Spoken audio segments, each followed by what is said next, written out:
Bueno, volviendo. Disculpen, me había quedado sin memoria en el celu.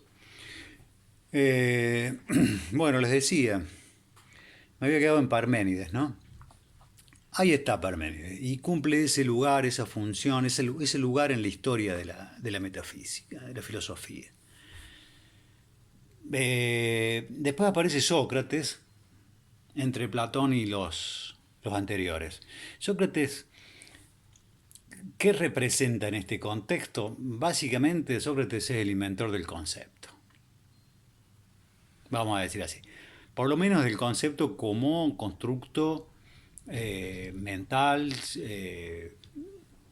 intelectual, eh, de carácter epistémico, es decir, constituido con vistas a un fin cognitivo, es decir, al conocimiento acerca de algo, ¿no? El concepto como expresión de lo real, de la realidad. De ahí también esa relación que hemos planteado entre el ente, el ser, la cosa y la verdad, lo real. Es decir, cuando se habla de lo real respecto de algo, nos referimos a la verdad respecto de ese algo también. Ese juego, digamos, ese cruce entre verdad y realidad es muy interesante de pensar y de dilucidar y de ver. Lo importante es que se encuentran de manera inescindiblemente unidos. Se los puede distinguir, se los puede separar, pero intelectualmente, pero hasta cierto punto a veces lo verdadero y lo real forman parte de lo mismo. Bueno, sería meternos en un tema que no viene al caso acá. Eh, lo importante es que Sócrates aparece ahí entonces como una marca, como un signo del origen, del principio histórico, de los orígenes históricos de la constitución de la dialéctica, del arte dialéctico, el arte de discurrir mediante argumentos, tesis y antítesis, lo que va a hacer lo que va a constituir la esencia de la filosofía. Yo creo que la esencia de la filosofía en su origen se determina por su carácter dialéctico. Ahí está, digamos, el matiz intelectual eh, mm, determinante en la filosofía occidental. Después habría que pensar bien qué significa dialéctica. Simplemente le señalo que me refiero a la dialéctica como ese arte del discurrir, que era lo propio de la dialéctica en el contexto de la sofística. Después Platón va a acuñar el concepto de dialéctica o la idea de dialéctica con vistas a denominar con ese término a la filosofía primera, es decir, aquella que dé cuenta de lo metafísico. Eso está en algunos de los fragmentos que ustedes tienen para trabajar precisamente a partir de Mondolfo. Eh, Sócrates entonces hasta ahí provee, diríamos de alguna manera, una herramienta fundamental o direcciona la filosofía, el pensar en un sentido que va a ser determinante. Sócrates es aquel que se pregunta, no pregunto qué es bueno ni cómo hacer el bien, sino qué es el bien.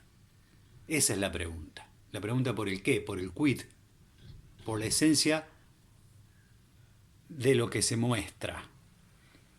Esa vendría a ser la pregunta ontológica básica, clásica, ¿eh? Que se va a constituir en los orígenes de la filosofía occidental bajo el presupuesto de que la cosa de la cual queremos averiguar una esencia es precisamente una cosa, es decir, un objeto, algo que se encuentra frente al sujeto. En la separación del sujeto con el objeto se funda el destino de la filosofía y de la ciencia occidental. Y el hecho de concebir a lo real, a lo no humano, a lo que se coloca delante de mí como sujeto, al objectum, el hecho de concebir al objectum como una cosa, como un objeto, es lo que va a caracterizar a la filosofía occidental, a la metafísica occidental en su matriz griega, sobre todo en la constitución aristotélica de la misma. Es decir, ya con Aristóteles, la metafísica o la teoría del ente, de lo real, es básicamente una teoría de la sustancia. Y esto siguiendo el camino, el tránsito del camino del derrotero de Platón. Eh, Quien plantea básicamente como objetos de la metafísica, de la filosofía primera, aunque él no usa estos términos aún, las ideas, mm, aquellas ideas residentes en el topos uranos, en un nivel, digamos, trascendente respecto de este mundo, ¿no? Es Platón quien coloca a lo real, es decir, lo metafísico en el sentido de lo real por antonomasia, en un orden ajeno de una manera palmaria respecto de las cosas, de los objetos, y de ahí viene toda su teoría de la participación, etcétera, ¿no? Pero fundamentalmente es Platón quien determina la existencia, el supuesto de la existencia de determinadas usías, o sea, sustancias, traducimos usía por sustancia, trascendentes, en el sentido de que residirían en un topos uranos, en un cielo, en un lugar que es otro lugar cualitativamente hablando, respecto de este lugar en el que habitamos los humanos y están las cosas. Es Platón, digamos, quien coloca entonces ya eso con seguridad, digamos, en el foco de la problemática metafísica, la cuestión de la sustancia, la cuestión de la usía, la cuestión de lo real, de las cosas reales entendidas como estos entes que, que en la medida del transcurso del tiempo, del desarrollo filosófico, van a ir determinándose con el carácter de la objetividad. Punto. Hasta ahí vemos, o sea, lo de Platón lo podríamos después profundizar. Lo importante es esta ubicación de lo metafísico en Platón bajo la categoría de usía. Usía es el participio pasado femenino del verbo ser, einai. Literalmente significa la que es. Lo que, así como ente, es el participio presente del verbo einai, ser. Ens es un participio presente, aquello que es. Sería la traducción literal de ente. Ente es lo que es. Nosotros hablamos de entes cuando hablamos de cosas, de objetos. Todas que tienen en común son. Son cosas distintas, pero tienen en común el ser algo. Todas participan, ahora vamos a hablar del ente en mayúscula, para hablar en términos aristotélicos, todas participan del ente. Muchas veces cuando se habla del ente, se habla del ente como sinónimo del ser y del ser como sinónimo del siendo y el siendo como sinónimo de la totalidad de lo existente. Mientras que a veces hablamos de entes, los entes. En Aristóteles los entes, las cosas son lo real por antonomasia. Los individuos. En Platón lo real por antonomasia son las ideas. Pero no importa, esas son las respuestas, las soluciones que les dan distintas soluciones a una misma problemática, que es la problemática metafísica. Platón se mantiene todavía en la línea, se mantiene dentro del meollo de la cuestión metafísica sin esa distinción entre un plano teorético y un plano experiencial, entre un objeto teórico de estudio y una problemática existencial de sentido respecto de la existencia y lo existente. Platón mantiene ambas opciones activas en su propia vida, en su propio filosofar. Participa de los misterios eleusinos y piensa y proyecta una dialéctica que empieza a prefigurar la analítica aristotélica. Seguimos bajando y nos encontramos ahí.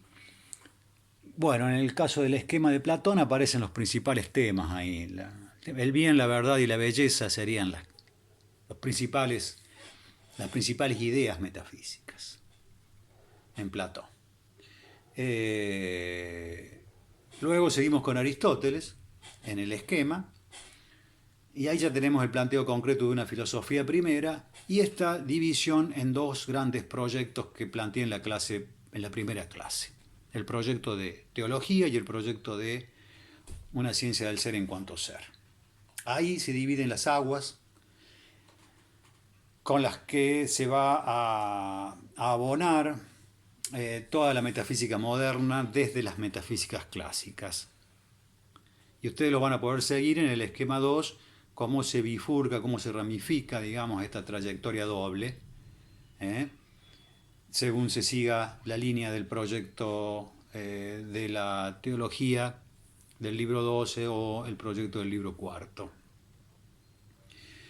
En medio atravesamos el proceso histórico del surgimiento del dogma revelado, de la verdad revelada, del judeocristianismo, que va a marcar, va a determinar, creo yo, que de una manera fundamental, esencial, básica, la historia de la filosofía y de la cultura occidental, y a partir de ahí,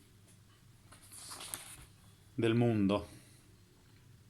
¿Por qué? Porque introduce básicamente una novedad metafísica, la creación ex nihilo, la idea de la realidad como producto de la acción de un ente, de un ser metafísico, que sería Yahvé, que habría creado desde la nada, ¿no?, la totalidad de lo existente. Esa explicación es metafísica, esos postulados son metafísicos, etc. Y ahí podemos observar el carácter experiencial de la metafísica reconducido de la filosofía, corrido de la filosofía hacia lo que sería, digamos, la religión como otra forma de la cultura humana, ¿no? Bueno, por eso, ¿no? Tienen en Mondolfo fragmentos específicos sobre el problema religioso. Yo les pido que vayan ubicando los fragmentos de Mondolfo los temas que trata en cada uno de estos espacios que hay en el esquema. Por ejemplo, a ver,